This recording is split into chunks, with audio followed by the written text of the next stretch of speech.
নমস্কাৰ, আপোনালোকে সকলোৱে গম পাইছে শ্যামকানু মহন্ত আৰু সিদ্ধাৰ্থ শৰ্মাক গ্ৰেপ্তাৰ কৰা হৈছে আৰু সিহঁতক কি ধাৰা লগোৱা হৈছে, কি শাস্তি দিয়া হ'ব, এইটো ভিডিঅ'ত সম্পূৰ্ণ গম পাব। কি শাস্তি হ'ব আপোনালোকে জানি ভাল পাব যে দোষী প্ৰমাণিত হলে শ্যামকানু মহন্ত সিদ্ধাৰ্থ শৰ্মাৰ আজীৱন কাৰাদণ্ড হ'ব পাৰে।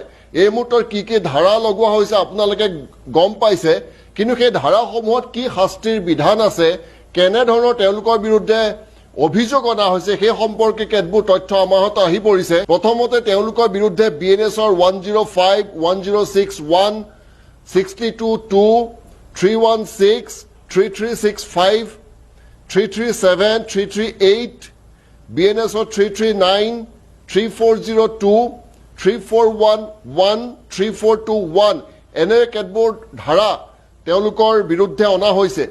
ইয়াৰ আটাইতকৈ গুৰুত্বপূৰ্ণ ধাৰাকেইটা কি আৰু ক'ত কি শাস্তিৰ বিধান আছে সেই সম্পৰ্কে কিছু তথ্য আমি অধিবক্তাৰ সৈতে কথা পাতি এই তথ্যসমূহ আপোনালোকে আগবঢ়াবলৈ চেষ্টা কৰিছোঁ। প্ৰথম আহিছে BNS 105, যিটোক এক প্ৰকাৰ পৰিকল্পিত হত্যাকাণ্ড বুলি ধৰা হৈছে।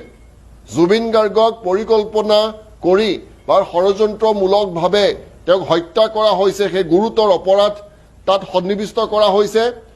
Causing death with the intention, মৃত্যুৰ মুখলৈ ঠেলি দিয়া হৈছে পৰিকল্পিতভাৱে। এই ধাৰা এটা গুৰুতৰ ধাৰা সন্নিৱিষ্ট কৰা হৈছে।